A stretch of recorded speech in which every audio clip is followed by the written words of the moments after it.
सज्जन हो नमस्कार। मंत्र ग्रंथ श्री गुरुचरित्राच्या चिंतनाचा हा जो प्रसाद प्रभू कृपेने अंतःकरणातून उचंबळून येत आहे त्याबद्दल दत्त माऊलीला हृदयापासून नमस्कार करून श्रीमद गुरुचरित्राच्या 8व्या अध्यायाच्या चिंतनाला आपण प्रारंभ करू। 7व्या अध्यायापर्यंत 6व्या-7व्या अध्यायामध्ये श्रीपाद श्री वल्लभ स्वामींनी गोकर्ण महिमा विस्ताराने सांगितल्यानंतर आता पुढे काय झालं। सज्जन हो, श्रीपाद श्री वल्लभ स्वामी गोकर्ण क्षेत्री 3 वर्ष राहिले। 3 वर्ष त्यांनी त्या सदाशिवाच्या सान्निध्यामध्ये त्या महादेवाची त्या आशुतोष भगवंताची काय काय आराधना केली, काय उपासना केली, ते सगळं त्यांनी अत्यंत गुप्तपणे केलं। कुठं त्याचा प्रचार होऊ दिला नाही, कुठं त्याची प्रसिद्धी होऊ दिली नाही। सज्जन हो, हे करून त्यांनी जणू साधकांना एक मंत्र दिला आहे, एक उपदेश दिला आहे की हे सज्जन हो, आपल्याला जर ईश्वराची आराधना करायची असेल तर ती ईश्वराची आराधना अत्यंत गुप्त असावी, आपली उपासना गुप्त असावी, आपल्या उपासनेची फार प्रसिद्धी व्हावी असं साधकाला कधी वाटू नये। सहजासहजी झाली नाही झाली, परंतु जाणीवपूर्वक प्रसिद्धी परान्मुख आराधना असावी, उपासना असावी असा संदेश या उपासनेतून प्रभूंनी आपल्या समोर ठेवून 3 वर्षानंतर तिथून महादेवाला साष्टांग प्रणिपात करून श्रीपाद श्री वल्लभ स्वामी निघालेले आहेत, श्री गिरीपर्वतावर गेले। जणू काही तिथं सुद्धा काही साधक त्यांची प्रतीक्षा करीत होते। त्यांना दिशा देण्याची गरज होती, त्यांना दृष्टी देण्याची गरज होती, त्यांना गती देण्याची गरज होती। तर ते कार्य श्रीपाद श्री वल्लभांनी हेच कार्य अविरतपणे केलं की साधकांना दिशा मिळावी, साधकांना दृष्टी मिळावी, साधकांना गती मिळावी आणि ज्या सच्चिदानंद परमेश्वराच्या सान्निध्यासाठी, त्या आनंदाच्या अनुभूतीसाठी ते तल्लीन आणि तन्मय झालेले आहेत, त्या आनंदाची प्रचिती याच देही याची डोळा साधकांना मिळावी, याच तळमळीनं श्री गिरीपर्वतावर सुद्धा 4 महिन्याचा वास्तव्य करून प्रभू तिथूनही निघाले आणि आता सांप्रतचे वर्तमान काळामध्ये आंध्र प्रदेश आणि कर्नाटकाच्या सीमारेषेवर कुरवपूर म्हणून स्थान आहे। सज्जन हो, श्री गुरुचरित्रामध्ये कुरवपूरचा उल्लेख महाक्षेत्र असा केला आहे। कुरवपूर हे महाक्षेत्र आहे। तिथं प्रभूंनी खूप काळखंड कुरवपूरला तपश्चर्येमध्ये, उपासनेमध्ये, साधनेमध्ये, साधकावर कृपा करण्यामध्ये तिथं त्यांनी व्यतीत केलेला आहे। 8व्या अध्यायामध्ये श्रीपाद श्री वल्लभ स्वामींचं चरित्र सांगताना सरस्वती गंगाधर ह्या सिद्ध आणि नामधारकाच्या संवादातून एक विशेष कथा सांगत आहेत, ज्या कथेचा अनुषंग पुढे श्रीपाद श्री वल्लभ स्वामीच दत्तप्रभूचा द्वितीय अवतार म्हणून जेव्हा नरसिंह सरस्वतीच्या रूपाने प्रगट होणार आहेत त्याच्याशी त्याचा संबंध असल्यामुळं ते ही कथा सांगत आहेत। ती घटना कुरवपूरला घडलेली आहे बरं का। कुरवपूर क्षेत्रामध्ये एक वेदशास्त्र संपन्न विद्वान सात्विक ब्राह्मण होता। सज्जन हो, वेदशास्त्र संपन्न हा शब्द आपण आता नेहमी ऐकतो, परंतु त्यातला वेद शास्त्र म्हणजे 4 वेद 6 शास्त्र यांनी संपन्न असणे, संपन्न हा शब्द ऐश्वर्यवर्धक सूचित करणारा आहे बरं का। संपन्नता ही ऐश्वर्यवर्धक आहे। मनुष्य संपन्न आहे म्हणजे काय की त्याच्या ऐश्वर्यानं तो ओतप्रोत आहे। तसं वेद आणि शास्त्राच्या ज्या सूचना आहेत, जे मार्गदर्शन आहे, जे सूत्र आहेत, त्या सूत्राप्रमाणे आपलं जीवन संपन्न करणारा, परिपुष्ट करणारा, पुष्ट करणारा, तुष्ट करणारा, वेद मार्गाने आचरण करणारा आणि त्या आपल्या दिव्य आचरणामुळं समाजाला एक आदर्शभूत ठरत असणारा असा जो आहे तो वेदशास्त्र संपन्न बरं का। वेदमंत्रांचा उच्चार करता येणं हे सदैव वंदनीय आहे। त्या उच्चारासोबतच आचार प्रधानता आणि त्या आचाराचा समाजाच्या उन्नतीसाठी होणारा लाभ यातून वेदशास्त्राची संपन्नता प्रगट होते। असा वेदशास्त्र संपन्न हा विप्र आहे। त्याची भार्या आहे, त्याची पत्नी आहे, तिचं नाव अंबिका आहे। अंबिका ही अत्यंत सत्शील आहे, सात्विक आहे, आपल्या पतीच्या कार्यामध्ये अत्यंत हिरिरीनं भाग घेणारी आहे। पतीचं कार्य काय आहे याची आधीच कल्पना येऊन त्याची पूर्वतयारी करणारी आहे आणि ते सगळं करताना अत्यंत उत्साहानं, आनंदानं आणि आपल्या पतीप्रती अभिमानास्पद भाव ठेवून ती करणारी आहे। ती सुशील आहे. तिचा जो आचार आहे तो आचार, त्या आचाराचं वर्णन करताना सिद्धांनी नामधारकाला सांगताना असं सांगितलेलं आहे की ती महापुण्य सती आहे. ही अंबिका यांचं दैवी दाम्पत्य जीवन मोठ्या आनंदामध्ये, उपासनेमध्ये, साधनेमध्ये, आराधनेमध्ये उत्तम पद्धतीनं चालत आहे. पण त्यांच्या जीवनामध्ये एक थोडीशी दुःखाची मालिका आहे. असं आहे, जीवनामध्ये सुखदुःख दोन्हीही असतात. यांच्या गृहस्थाश्रमामध्ये एक अशी मालिका आहे की माता अंबिकेच्या गर्भमंदिरामध्ये गर्भस्थापना तर व्हायची, परंतु तो गर्भ टिकायचा नाही. 4 महिने झाले, 3 महिने झाले, 5 महिने झाले, 7 महिने झाले की केव्हा तरी आणि दुर्घटना घडायची. अंबिकेलाही दुःख वाटायचं, या विप्रालाही दुःख वाटायचं, परंतु काय करणार, प्रारब्ध भोगापुढे मनुष्य काय करू शकतो.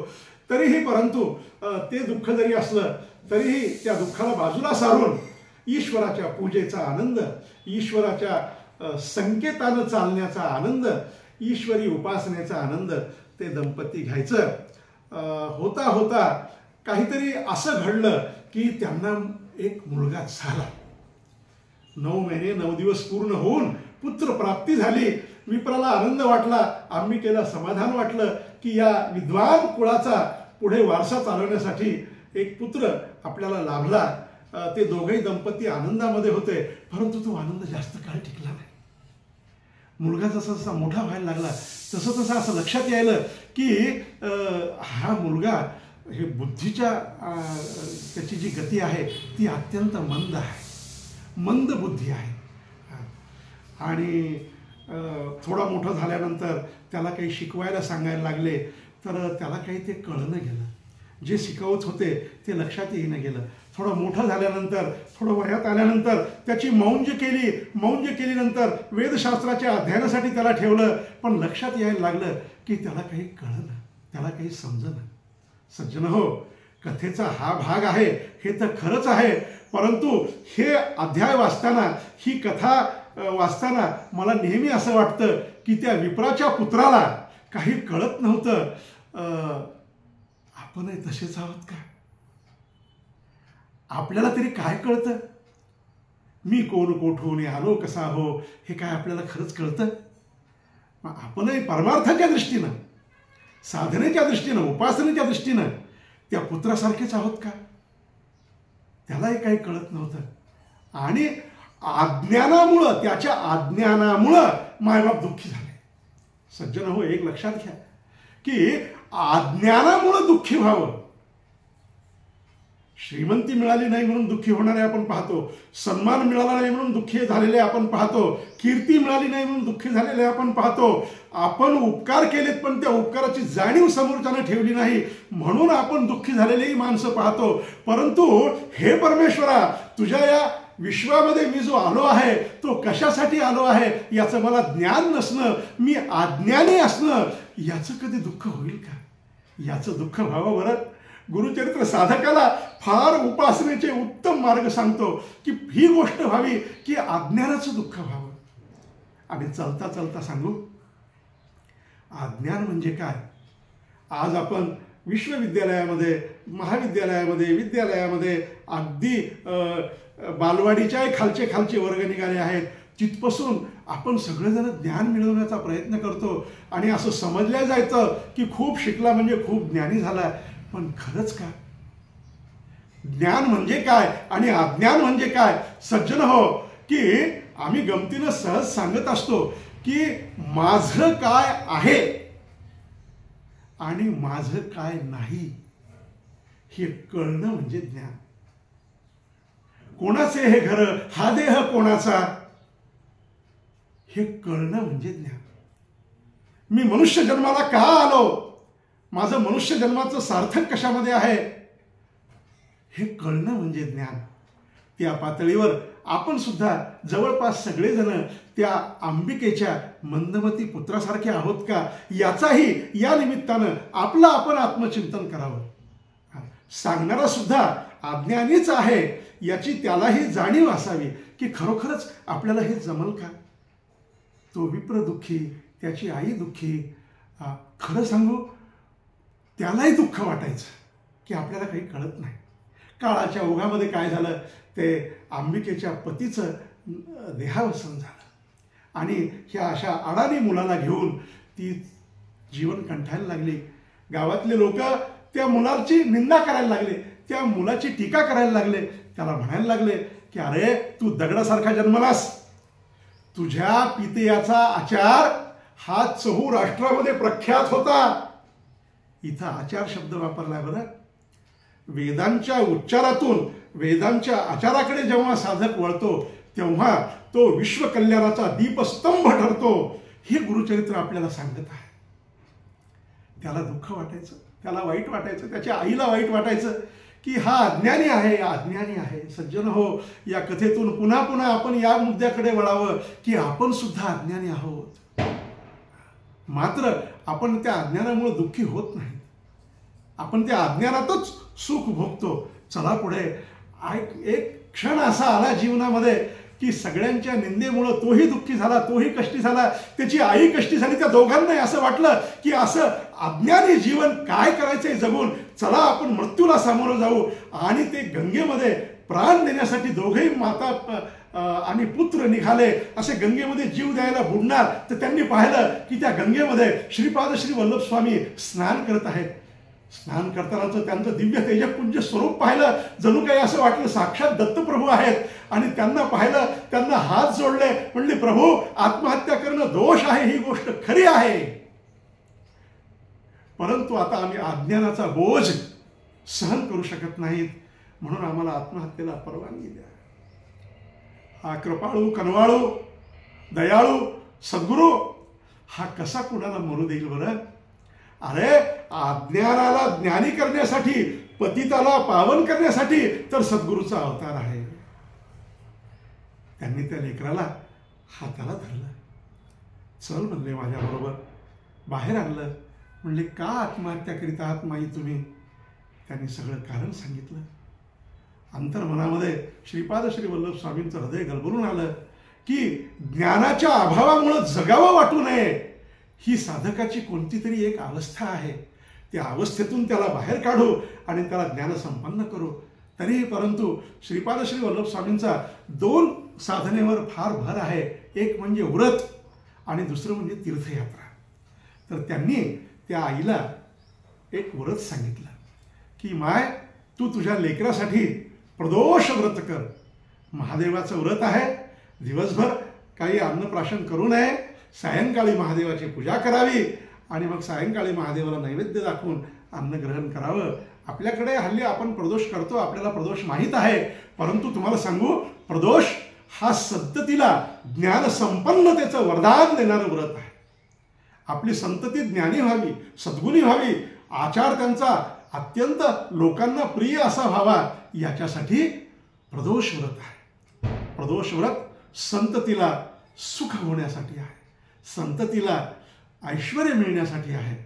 आणि मिळालेलं ऐश्वर्य परमेश्वराची कृपा आहे, ही भावना सतत नंदादीप हा जागृत राहण्यासाठी हे प्रदोष व्रत आहे. सज्जन हो, पराक्रम करा, पुरुषार्थ करा, ऐश्वर्य संपन्न व्हा, सगळीकडे तुमची कीर्ती वाढू द्या, पण हे सगळं होत असताना हृदयामध्ये एक नंदादीप, एक पंक्ती तेवत राहिली पाहिजे की ही सगळी प्रभूची कृपा आहे. आणि हे कार्य प्रदोष व्रत करतात. प्रदोष व्रताचा महिमा सांगितला. त्याही वेळेस त्यांना असं लक्षात आलं की नुसतं व्रत सांगून सर्वसामान्य माणसांना समाधान वाटत नाही, तर त्या व्रताचा पूर्वी कोणी अनुभव घेतला आहे का याच्याबद्दल माणसांना उत्सुकता असते. आणि म्हणून त्यावेळेस त्यांनी एक कथा त्यांना सांगितली आहे. ती कथा आहे उज्जैन नगरीतली. एक उज्जैन नगरीचा राजा होता आणि त्या राजाचं नाव होतं चंद्रसेन. तो धर्मज्ञ राजा होता. त्याचा एक मित्र होता मणिभद्र. ते दोघेही ईश्वर भक्ती करायचे. ईश्वर भक्ती करायचे म्हणजे सदाशिवाची भक्ती करायचे. गुरुचरित्राच्या श्रीपाद श्री वल्लभ स्वामींच्या चरित्रामध्ये महादेवाच्या भक्तीचे फार महिमा वर्णन केलेली आहे. भोळादेव प्रसन्न झाला, त्याला एक चिंतामणी दिला. बरं का, चंद्रसेन रायाला महादेवानी एक चिंतामणी दिला. त्या चिंतामणीचं असं लक्षण होतं की कोटी सूर्याचा प्रकाश जसा असावा तसा त्या चिंतामणीचा प्रकाश पडायचा. ज्याच्यावर त्याचं तेज पडलं त्याचं सोनं व्हायचं. कशावरही पडो, धातूवर पडो, पाषाणावर पडो, त्याचं सोनं व्हायचं. ज्या ज्या कल्पना मनामध्ये चिंतायच्या त्या त्या कल्पनाची फलश्रुती देण्याचं विलक्षण सामर्थ्य त्या चिंतामणीमध्ये होतं. बरं का, हा कथेतला चिंतामणी महादेवानी चंद्रसेन रायाला दिला. सज्जन हो, आपल्याला सुद्धा नरदेह नावाचा चिंतामणीच भगवंतानं दिलेला आहे. आपला देह चिंतामणी आहे. आपल्या देहानं जर ठरविलं तर मनुष्य देही चिने ज्ञाने, एकनाथ बाबा सांगतात, सच्चिदानंद पदवी घेणे एवढा अधिकार नारायणे कृपावलोकने दिला. असे पशु का होत पनैया, नरका कछु नहीं होय, अगर नर करणी करे तो नरका नारायण हो जाय. या देहाचं देवात रूपांतर करण्यासाठी, या जीवाचं शिवात रूपांतर करण्यासाठी आपला नरदेह हा सुद्धा एक चिंतामणीच आहे. हेही आपण या चंद्रसेन रायाला महादेवाने दिलेल्या चिंतामणी चं दर्शन घेताना याही तत्वाचं दर्शन घ्यावं की आपलं जीवन सुद्धा एक चिंतामणी आहे. आपण ठरवावं, आपण ज्ञान संपन्न होऊ, आपण ठरवावं आपण कीर्तिमान होऊ. आत्तापर्यंत जे जे घडलेलं आहे ते माणसानं ठरविलं आहे म्हणून घडलेलं आहे. कोणातरी रॉबर्ट बंधू नावाच्या 2 छोट्या मुलांना आकाशात उडणारे पाखरं पाहिल्यानंतर त्याला असं वाटलं की मनुष्य असा उडू शकतो का. ही त्याच्या अंतःकरणामध्ये जी जिद्द प्रगट झाली त्याच्यातून विमानाचाही शोध लागला.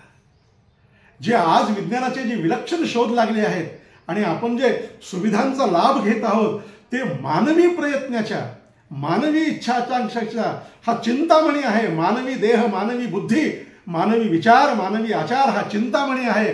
हेही या कथेच्या अनुषंगानं आपण लक्षात ठेवावं आणि आपल्या देहाच्या साह्यानं आपल्याला काय साध्य करायचे आहे हेही गुरुचरित्राच्या या कथेच्या निमित्तानं आपण आवर्जून याचा विचार करावा.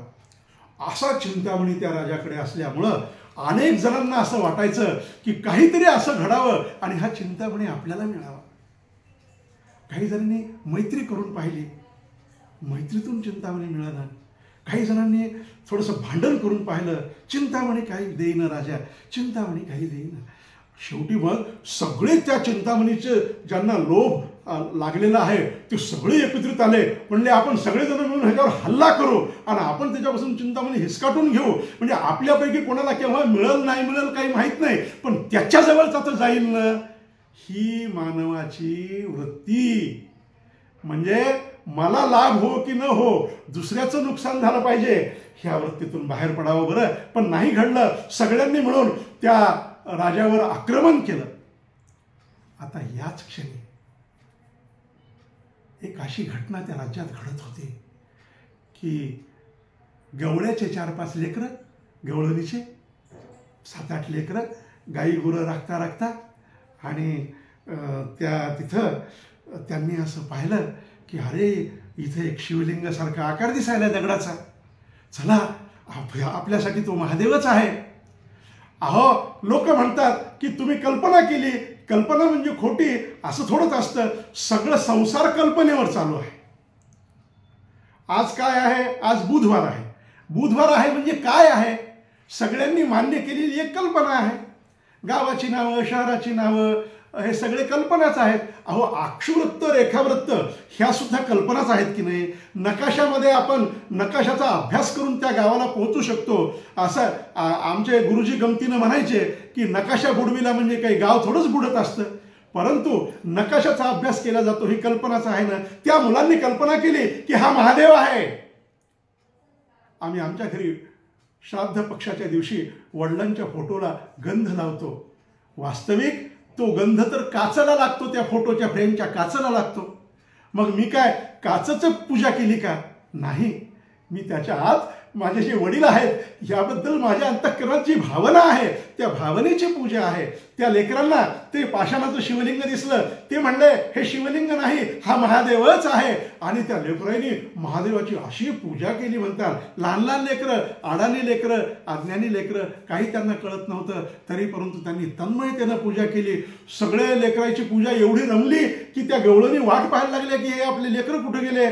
सगळ्यांनी जेवायला बोलविलं, सगळ्या माया आल्या, लेकराला जेवायला घेऊन गेल्या. एक लेकरू मात्र त्या महादेवाच्या पूजेमध्ये तन्मय इतकं तल्लीन झालं आणि इतकं महादेवाच्या पिंडीला त्यांना अशी मिठी मारली की त्याला असं वाटलं की मी साक्षात महादेवाच्या पायाला मिठी मारत आहे.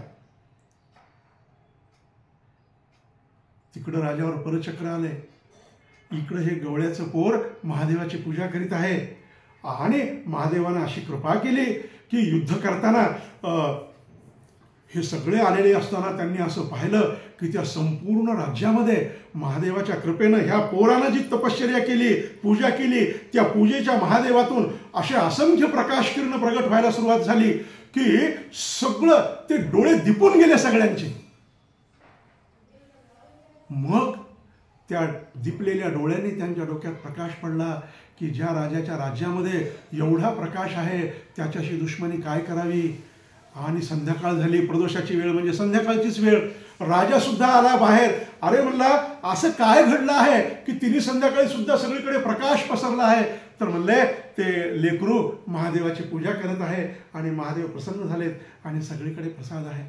त्या लेकराची माय गवळण आली, लेकराला फरफटत ओढून घेऊन गेली की जेवायची वेळ झाली म्हणून. तरी तो देवाच्याकडेच कासाईशीनं पाहत होता. घरात आई गेल्यावर त्या महादेवाकडे पुन्हा धावत आला, म्हणला माझ्या आईला क्षमा कर, तिला कळना. भोलेनाथ प्रसन्न झाले, सगळे राजे सुद्धा प्रसन्न झाले आणि प्रदोष पूजेमुळं एक असं विशेष वरदान मिळालं त्या गवळणींना की महादेव म्हणाले की हे गवळणींनो, तुमच्या मुलांनी देवाची अशी पूजा केली म्हणून ह्या गवळणी पुढच्या जन्मामध्ये देवाच्या प्रिय होतील, देवजननी होतील. फक्त मध्ये थोडासा विस्कळीतपणा आणला म्हणून देव पोटी जन्माला येणार नाही, पण पोटी जन्मलेल्या लेकरासारखाच देवाचा प्रतिपाळ गवळणी करतील. सज्जन हो, गोकुळामध्ये वृंदावनामध्ये कृष्ण जन्मल्यानंतर जो सगळ्या गवळणींनी यशोदा मातेनं कृष्णाचा प्रतिपाळ केला, त्या गवळणींची मागलच्या जन्मातल्या महादेवाच्या पूजेची फलश्रुती आहे. श्रीपाद श्री वल्लभ स्वामी त्या मातेला सांगत आहेत की तू प्रदोष पूजा कर, प्रदोषाचं व्रत कर, तुझा मुलगा ज्ञानी होईल. आणि त्यांनी मस्तकावर हात ठेवला. प्रदोष पूजेचा व्रत ती करीतच राहिली, परंतु प्रकाशाचा स्पर्श झाल्यानंतर अंधार नाहीसा व्हायला काय वेळ लागतो. योगायोगानं आज मी हे जे आपल्या समोर सादर करीत आहे तो दिवाळीच्या पाडव्याच्या दिवसाची हे चित्रीकरण आहे बरं का. प्रकाशाचं पर्व आहे दिवाळी. या दिवाळीमध्ये अनेक घरी दीप प्रज्वलित होतात. तर दीप प्रज्वलित झाल्यानंतर 100 वर्षाचा जरी खोलीत अंधार असला तरी दिवा लावल्यानंतर अंधार नाहीसा व्हायला किती वेळ लागतो. प्रभूंनी स्पर्श केला, तो मुलगा ज्ञानी झाला, त्या मुलाचं कल्याण झालं, ते मुलगा ऐश्वर्य संपन्न झाला आणि पुढे त्याच्या पिढी दर पिढी वेद प्रमाण जीवन जगणारे त्याचे वंशज पुढे झाले. असा त्या घरामध्ये आनंदी आनंद झाला. असा आनंदी आनंद आपल्या सगळ्यांच्या घरी ज्ञानाच्या साह्यानं व्हावा. मी अविवेकाची काजळी फेडोनी विवेक दीप उजळी, ती योगिया पाहे दिवाळी निरंतर. अशा निरंतर दिवाळीचं वंदन केलेलं आहे माऊली ज्ञानेश्वर महाराजांनी. तसं आपल्या सर्वांच्या जीवनामध्ये ज्ञानाचा प्रकाश पडो आणि आपल्या सर्वांचं जीवन आनंदमय हो, अशी श्रीपाद श्री वल्लभ स्वामींच्या दत्तप्रभूच्या चरणी प्रार्थना करून आपण 8व्या अध्यायाच्या कथेला विराम देऊन पुढच्या 9व्या अध्यायामध्ये एक अत्यंत विलक्षण, आश्चर्यकारक आणि अत्यंत बोधप्रद असं चरित्र पाहू. तोपर्यंत अवधूत चिंतन श्री गुरुदेव दत्त.